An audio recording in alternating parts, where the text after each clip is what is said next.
अक्सर हमारी जिंदगी में जब हमें चारों तरफ से निराशा मिलती है, चारों तरफ से हम परेशान हो जाते हैं,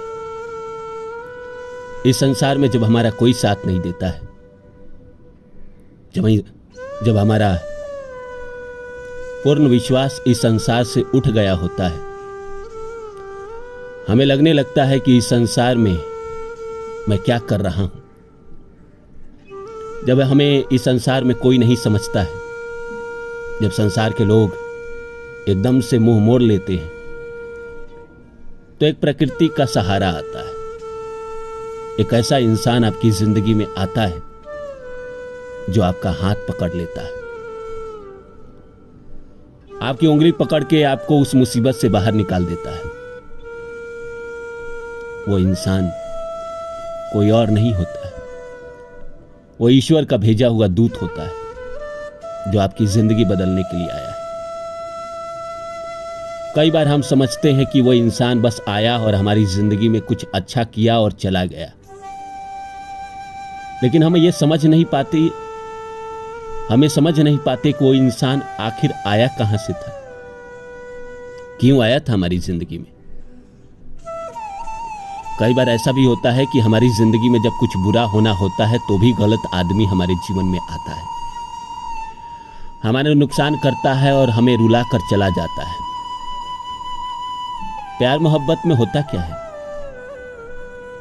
एक इंसान हमें अचानक से अच्छा लगने लगता है, हम उससे आकर्षित हो जाते हैं, उसकी सुंदरता से, उसके कपड़ों से, उसके हाव भाव से, उसके व्यक्तित्व से, उसके बोलने के तरीके से, उसके चलने के तरीके से, और भी है जिसके कारण हम आकर्षित हो जाते हैं। या और भी बहुत लोग आजकल फिजिकल अट्रैक्शन के रूप में भी आकर्षित होते हैं, वहां प्यार नहीं है। लेकिन जो सच्चा प्यार होता है, इन्हीं सब चीजों को देखकर वो आकर्षित हो जाता है, उस इंसान की जिंदगी में वो चला जाता है या उस इंसान को अपनी जिंदगी में लेकर आ जाता है। जब लेकर आ जाता है, उसके दुख के दिन शुरू हो जाते हैं। प्यार में इतना रुलाता है वो इंसान कि आपको लगता है शायद मुझे किसी जन्म का पाप का फल मिल रहा है। ये तो रही बात प्यार की। नौकरी में भी ऐसा होता है, आपका बॉस ऐसा मिल गया, वो आपको परेशान किए जा रहा है। आपके कंपनी में बहुत सारे लोग हैं, लेकिन सबसे ज्यादा वो आप ही को परेशान करता है, सबसे ज्यादा आप ही पर वो ताना कसता है, सबसे ज्यादा आप ही को नकारा समझता है। कई बार ऐसा फैमिली में भी होता है, गांव समाज में भी होता है कि आपको अपने फैमिली का सबसे नकारा इंसान घोषित कर दिया जाता है। यह मान लिया जाता है कि आप जिंदगी में कुछ नहीं कर पाएंगे। कई आपके ऐसे मित्र हैं जो ये शब्द आपके लिए कहते हैं, इसका तो भगवान ही भला कर सकते हैं, ये इंसान तो उठ ही नहीं सकता। विवेकानंद कहते हैं कि पराजय तब नहीं होती जब हम गिर जाते हैं, पराजय तो तब होती है जब हम उठने का प्रयास छोड़ देते हैं। हम आज बात कर रहे हैं उस मसीहा की जो आपकी जिंदगी में आता है और आपको हर मुसीबत से निकाल देता है और आपकी जिंदगी को खुशियों से भर देता है। आखिर उस मसीहा को आपकी जिंदगी में भेजता कौन है? आइए इस सब्जेक्ट को समझते हैं, इस विषय को समझते हैं। शुरू करें इससे पहले आप सभी से आग्रह है कि आप मेरे चैनल को सब्सक्राइब कर दें और जितना हो सके शेयर करें।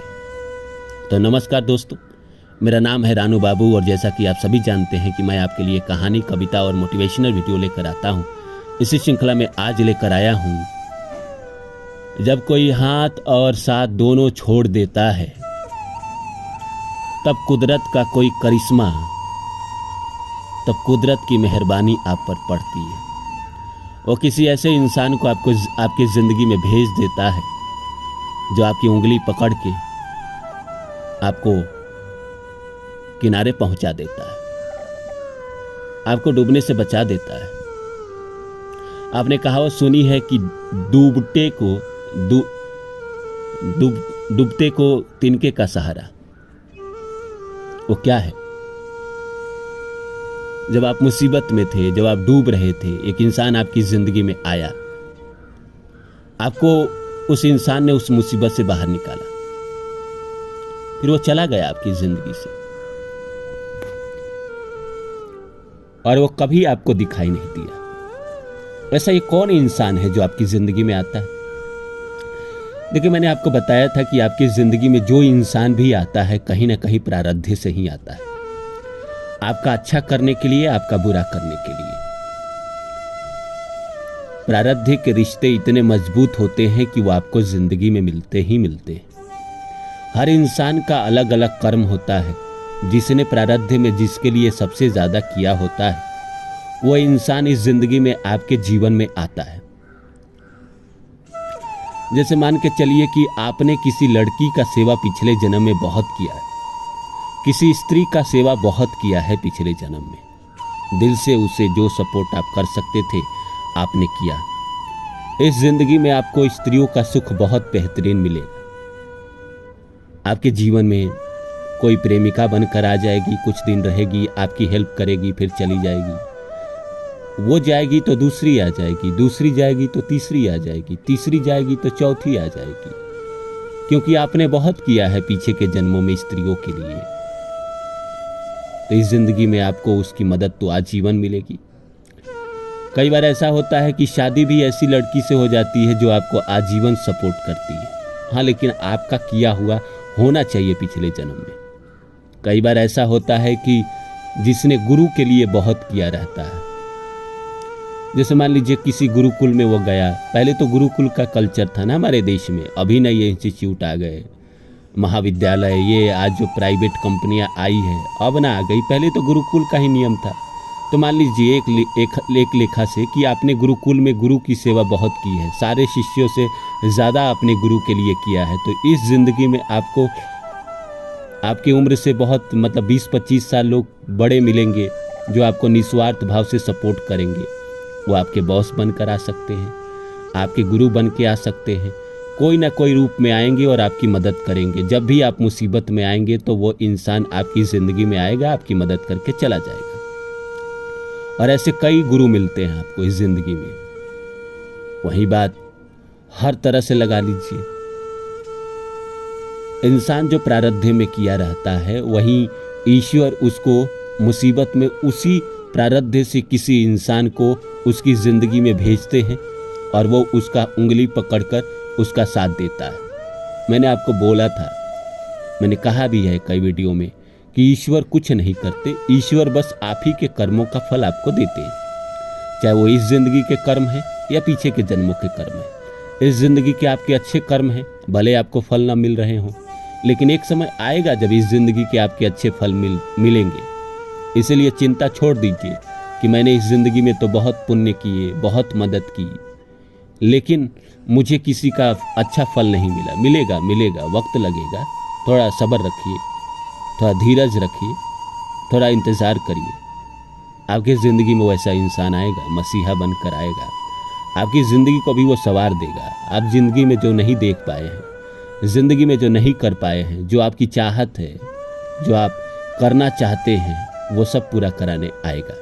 समय लगता है, अगर किसी के प्रारब्ध के जीवन में थे तो आ गया होगा, और नहीं आया है तो आएगा। ईश्वर भेजेंगे ही भेजेंगे आपके प्रारब्ध के कर्म में। आपने किसी के लिए अच्छे कर्म किए हैं तब, जो आपकी मदद करे, आपका उंगली पकड़कर आपका साथ दे। और कई बार ये अनजान भी होते हैं। आपको लगता है कि मुझे तो अपनों ने लूटा, गैरों में कहाँ दम था, मेरी कश्ती थी जहाँ डूबी वहाँ पानी ही कम था। ऐसा कुछ नहीं होता। आपकी जब भी कश्ती डूबती है वहाँ पानी कम नहीं होता, वहाँ मसीहा होता है। वो मसीहा आपकी उंगली पकड़ के आपको सजा देता है, आपको सवार देता है, आपको ज़िंदगी में आगे बढ़ा देता है। इसलिए विश्वास रखिए, एक ना एक दिन आपका मसीहा आपकी ज़िंदगी में ज़रूर आएगा। उम्मीद करता हूँ मेरी बातें आप लोगों को अच्छी लगी होगी। फिर मिलता हूँ किसी और वीडियो में, तब तक के लिए नमस्कार।